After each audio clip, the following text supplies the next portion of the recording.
नमस्कार दोस्तों, हिंदी के यूट्यूब चैनल हिंदी वर्ल्ड में मैं सुषमा साव आप लोगों का हार्दिक स्वागत करती हूँ। इस चैनल पे मैं आप लोगों को हिंदी के संबंधित सारे विषयों पे नोट्स बना के दूँगी, जिससे कि हिंदी की तैयारी आपकी जितनी जल्दी हो सके अच्छी तरह से हो सके। ये मेरी पहली वीडियो है और इसमें मैं हिंदी के सबसे पहले अध्याय हिंदी व्याकरण पे चर्चा करूँगी। बहुत से स्टूडेंट को ये भी नहीं पता होता है कि व्याकरण है क्या। मैं इसमें आप लोगों को व्याकरण के बारे में पूर्ण जानकारी डिटेल में देना चाहती हूँ। जब हम किसी भी विषय को पढ़ना शुरू करते हैं तो सबसे पहले उसके व्याकरण के बारे में हमें पढ़ना चाहिए। बहुत से स्टूडेंट समझते हैं कि हिंदी बहुत ही कठिन है, बट ऐसी कोई भी बात नहीं है। हिंदी तो हमारी राष्ट्रीय भाषा है और हिंदी तो हम लोग सभी बोलते हैं। यहाँ तक कि हम लोग अपने रोज़मर्रा की ज़िंदगी में भी हिंदी का प्रयोग करते हैं, पर पता नहीं बच्चे क्यों हिंदी से इतना डरते हैं। उनके इन्हीं डर को मैं अपने यूट्यूब माध्यम से ख़त्म करना चाहती हूँ, ताकि बच्चे हिंदी से डरे नहीं, हिंदी को समझे, उनके अपने रोज़मर्रा की ज़िंदगी में यथासंभव प्रयोग कर सकें। और मैं चाहती हूँ कि मेरे इस प्रयास में आप लोग मेरा पूर्ण रूप से सहयोग करेंगे। इसी उम्मीद से मैं आज का विषय हिंदी व्याकरण शुरू करती हूँ। व्याकरण है क्या? व्याकरण, जब हम किसी भी भाषा को पढ़ते हैं तो सबसे पहली सीढ़ी भाषा को जानने की होती है व्याकरण। हर एक भाषा का अपना एक व्याकरण होता है। वैसे ही हिंदी भी एक भाषा है, तो संभवतः इसका भी एक व्याकरण होगा ही, जिसे हम हिंदी व्याकरण कहते हैं। वैसे ही जब हम इंग्लिश भाषा पढ़ना शुरू करते हैं तो हम लोग शुरू में इंग्लिश व्याकरण पढ़ते हैं, इंग्लिश ग्रामर पढ़ते हैं, हम लोग व्याकरण कहते हैं। जब हम बांग्ला पढ़ते हैं तो हम लोग बांग्ला में बांग्ला व्याकरण पढ़ते हैं। इसी तरह हर एक भाषा का अपना एक व्याकरण होता है। व्याकरण से हम किसी भी भाषा को शुद्ध रूप से पढ़ना और लिखना समझ सकते हैं कि कैसे उसे पढ़ें, कैसे उसे लिखें और क्या होता है उसकी बनावट। ये सब चीज़ का अध्ययन हम लोग व्याकरण में ही करते हैं। जैसे व्याकरण वह शास्त्र है जिसके नियमों से हम भाषा के शुद्ध रूप को समझते हैं। इसके माध्यम से हम किसी भी भाषा को शुद्ध रूप से पढ़ना, लिखना और बोलना सीखते हैं। जैसा कि मैंने आपको बताया कि व्याकरण क्या है। एक नियम है। व्याकरण एक शास्त्र है जिसमें क्या है, उस भाषा के बारे में जितने भी नियम होते हैं उसमें उसकी जानकारी, उसकी लिखित जानकारी उसके व्याकरण में होती है। मैं उम्मीद करती हूँ कि व्याकरण का अर्थ मैं आप लोगों को समझा पाई होंगी।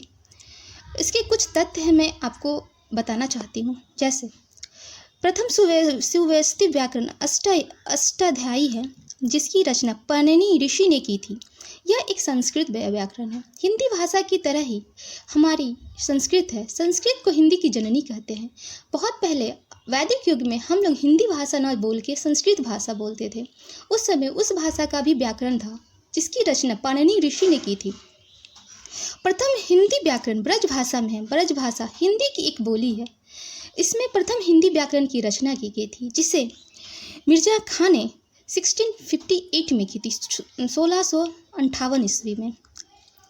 अब व्याकरण के बाद दूसरी ही इकाई आती है भाषा। भाषा क्या है? भाषा से लोग बहुत कुछ समझते हैं, बट मुख्य रूप से भाषा का अर्थ होता है अपने विचारों को दूसरों तक पहुंचाना, चाहे वो किसी भी माध्यम से हो, चाहे वो हिंदी से हो, इंग्लिश से हो, संथाली से हो, भोजपुरी से हो, कुछ भी हो। भाषा में के द्वारा हम क्या करते हैं, अपने अंदर के विचार, जो हम सोचते हैं या जो हम बोलना चाहते हैं, वो हम दूसरे तक पहुंचाते हैं। जैसे अगर मुझे पानी चाहिए तो मैं तो क्या बोलूँगी, मुझे पानी दो। अब ये एक, जैसे मैंने हिंदी में कहा कि हाँ मुझे पानी दो, वैसे लोग इंग्लिश में भी बोलते गिव मी वाटर, बांग्ला में भी बोलते हैं आमा के जल दाओ। सबका मतलब एक ही है, मतलब आपको प्यास लगी है और यू नीड वाटर, आपको पानी चाहिए, बस यही। अगर हम इस बात को संथाली में भी कहें तो भी उसका वही तात्पर्य होता है कि आपको प्यास लगी और आपको पानी चाहिए। इससे ज़्यादा भाषा का कोई तात्पर्य नहीं होता है। भाषा की अगर हम परिभाषा की बात करें तो भाषा वह साधन है जिसके द्वारा मनुष्य अपने विचारों को एक दूसरे तक पहुंचाते हैं। जैसा कि मैंने अभी आपको बताया कि जब मुझे कुछ कहना हो तो मैं अपनी बात को किसी भाषा के द्वारा ही दूसरे तक पहुंचा सकती हूँ, अन्यथा और कोई माध्यम नहीं है जिससे मैं अपने अंदर के विचार दूसरे तक पहुंचा सकूं। ठीक उसी प्रकार अगर मुझे दूसरों के विचारों को समझना हो तो फिर मुझे उसी माध्यम भाषा का प्रयोग करना होगा, ताकि ताकि मैं उसके विचारों को समझ सकूं। पर दुविधा कहाँ आती है, जब मैं हिंदी में बोलूं और सामने वाला हिंदी भाषा को ना समझ पाए, तो यहाँ पे दुविधा प्रकट हो जाती है। जैसे कि अगर मैं हिंदी में बोलूं और उसे हिंदी ना आती हो, तो वो मेरे भाषा को नहीं समझ पाएगा कि मुझे क्या चाहिए। अगर उसी प्रकार सामने वाले को इंग्लिश आती है और मुझे इंग्लिश नहीं आती है, तो मैं उस बात वो जो भी बोले मैं कुछ भी नहीं समझ सकती, क्योंकि मैं उसकी भाषा को नहीं जानती हूँ। इसका मतलब जो भाषा का काम है वो पूर्ण रूप से नहीं हो पा रहा है। मतलब भाषा जानने के लिए हम दोनों को उसी भाषा में निपुण होना पड़ेगा। ऐसा नहीं है कि अगर एक आदमी बांग्ला में निपुण है और दूसरा आदमी मराठी में, तो वो दोनों एक दूसरे के भाषा को समझ पाएंगे, ये कतई नहीं। जब हम तभी समझ पाएंगे जब वो भी मराठी में बोले और दूसरा व्यक्ति भी मराठी समझे, तभी एक दूसरे तक भाषा का सही प्रसार हो पाएगा। भाषा मुख्य रूप से दो रूप है, एक लिखित भाषा, दूसरा मौखिक भाषा। भाषा मुख्यतः दो रूप है, एक मौखिक भाषा, दूसरा लिखित भाषा। जैसे ही कि कहने से ही पता चलता है, मौखिक भाषा मतलब बोलकर। जब हम अपने विचारों को बोलकर प्रकट करते हैं तो उसे मौखिक भाषा कहते हैं। इसकी परिभाषा हम इस प्रकार दे सकते हैं। मौखिक का अर्थ है मुंह के द्वारा। जब हम अपने विचारों को बोलकर दूसरों तक पहुंचाते हैं तो उसे मौखिक भाषा कहते हैं। इसमें दूसरा व्यक्ति सुनकर प्रथम व्यक्ति के विचारों को समझता है। विचारों को समझने का तात्पर्य है क्या वो कहना चाहता है, वो सुनकर उसे समझता है और फिर उस पर कार्य करता है। ठीक, जैसे कि कक्षा में अगर शिक्षक पढ़ा रहे हैं तो पढ़ाते समय ज़्यादातर वो बोलकर ही अपनी बात को छात्रों तक पहुंचाते हैं। जैसे कि मैं भी अभी आप लोगों को जितने भी अपने विचार हैं वो बोलकर आप लोगों तक पहुंचा रही हूँ, जिससे कि आप लोग अच्छे से बातों को समझ सकें। इसे ही मौखिक भाषा कहते हैं।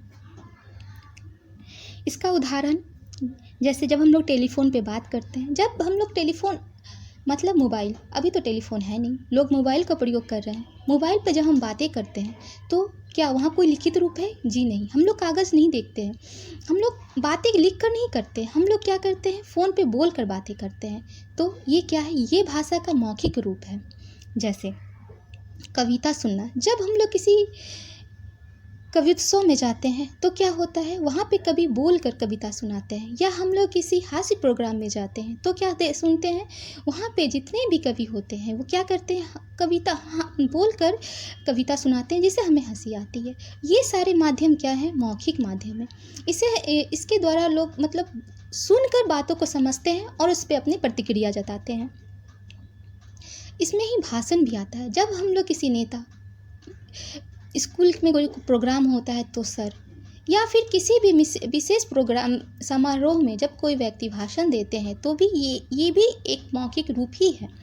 इसमें कहीं भी कुछ लिखित रूप नहीं है, वो बोलते हैं, हम सुनते हैं और ग्रहण करते हैं। आपसी बातचीत मतलब जैसे कि हम लोग सुबह उठने से लेकर रात को सोने तक बहुत सारी बातें करते, चाहे अपने परिवार के साथ हो, दोस्तों के साथ हो, बाहर अजनबी से हो। ये जितनी भी बातें होती है वो लिखित माध्यम से नहीं होती है, ये मौखिक माध्यम से होती है। हम बोलते हैं, वो सुनते हैं, वो बोलते हैं, हम सुनते हैं। ये क्या है, यही मौखिक माध्यम है। इसमें किसी प्रकार का कोई भी लिखित रूप नहीं है, कोई कुछ लिखता नहीं है, ना ही सामने वाला कुछ पढ़ता है। क्या होता है, हम बोलते हैं, सामने वाला सुनता है। जहाँ बोलना हो और सुनना हो वहाँ पे क्या होता है, मौखिक भाषा होता है। मैं उम्मीद करती हूँ आप लोगों को मौखिक भाषा में समझा पाई होंगी। हम लोग भाषा के दूसरे रूप लिखित भाषा में आते हैं। लिखित भाषा जैसे कि बोलने से ही समझ में आता है, लिखा हुआ। जी हाँ, जहाँ भी कुछ लिखा हुआ अगर हम पढ़ें तो वो भाषा का लिखित रूप कहलाता है। इसका परिभाषा हम इस प्रकार देखते हैं, जब मनुष्य लिखकर अपनी बातों को दूसरों तक पहुंचाते हैं तो उसे लिखित भाषा कहते हैं। इसमें दूसरा व्यक्ति पढ़कर प्रथम व्यक्ति की बातों को समझता है। मतलब जब भी कहीं कुछ भी लिखा हुआ हमें मिल जाए, चाहे वो किताब में लिखा हो या तो किसी कागज़ में लिखा हो या तो टीवी के नीचे जो टेलीकास्ट हो रहा हो या तो किसी बैनर पे कुछ लिखा हो, जहाँ कुछ भी हमें लिखा हुआ मिल जाए उसे भाषा का लिखित रूप समझिए। वो क्या है, उसमें हम लिखी हुई चीज़ों को पढ़कर समझ रहे हैं। इसमें मुख्य रूप से क्या है, लिखा होना और दूसरा हमें पढ़ना। जी, इसमें हम क्या करते हैं, हम चीज़ों को पढ़कर समझते हैं, ना कि सुनकर। बोली में क्या, मौखिक भाषा में क्या था, उसमें हम पढ़कर नहीं समझ सकते थे। क्यों? क्योंकि सामने वाला बोल रहा है, तो हमें क्या करना पड़ता था, सुनना पड़ता था, तब समझना पड़ता था। पर इसमें नहीं है, इसमें क्या है, भाषा लिखी हुई है, वो अपने विचार लिखे हुए हैं, तो हमें क्या करना पड़ेगा, उसे पढ़ के समझना पड़ेगा। जहाँ कहीं भी हमें कुछ लिखा हुआ मिल जाए तो भाषा का लिखित रूप है। उदाहरण से हम समझ सकते हैं, जैसे पत्र लिखना।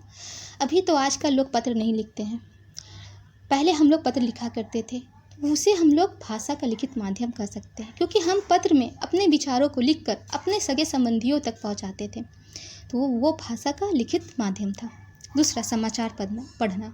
आज हम लोग जितने भी न्यूज़पेपर पढ़ते हैं, जितने भी न्यूज़, सारे लिखित भाषा का माध्यम है। तीसरा, अभी मैंने आप लोगों को बताया किताब पढ़ना। हमारे जितने भी टेक्स्ट बुक है, जितने भी नोट्स हैं, वो सारे लिखित माध्यम है, जिससे हम पढ़कर समझते हैं। जैसे एक और माध्यम है कंप्यूटर से ईमेल भेजना, ये भी लिखित माध्यम है। इसमें हम क्या करते हैं, लिखकर अपना संदेश दूसरे तक पहुंचाते हैं। अगर मैं बोलूँ, जैसे आज हम लोग व्हाट्सएप में क्या करते हैं, हम लोग टाइप कर अपने बातों को दूसरे तक पहुंचाते हैं। जहाँ टाइपिंग हो गया, लिखावट हो गया, वहाँ क्या हो जाएगा, लिखित भाषा हो जाएगी। क्यों? हम क्या कर रहे हैं, बातों को लिख रहे हैं। दूसरे क्या कर रहे हैं, उसे पढ़ रहे हैं, तब समझ रहे हैं, ना कि सुन के। उम्मीद करती हूँ मैं कि आप लोगों को लिखित भाषा भी समझाई होंगी और आप लोगों को समझ में आया होगा। अगले वीडियो में मैं आप लोगों को भाषा के ही आगे लिपि पढ़ाना चाहूँगी, ताकि लिपि के भी बारे में आप लोगों की धारणाएँ पूर्ण रूप से क्लियर हो सके। धन्यवाद।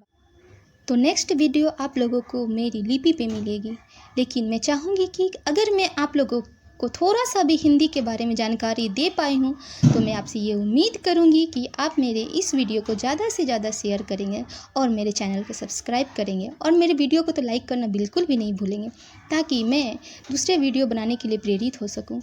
मेरी इच्छा है कि मैं आप लोगों को हिंदी के बारे में पूरी जानकारी दे सकूं, ताकि आज के स्कूल के बच्चे चाहे हिंदी से डरे नहीं, चाहे वो कंपटीशन की ही हिंदी क्यों ना हो। उन्हें हिंदी से आजकल बहुत डर लगता है, लेकिन मैं अपने प्रयासों से उनके डर को ख़त्म करना चाहती हूँ, और मैं चाहती हूँ कि इसमें आप मेरी मदद करें और मेरी वीडियो को ज़्यादा से ज़्यादा शेयर करें। धन्यवाद।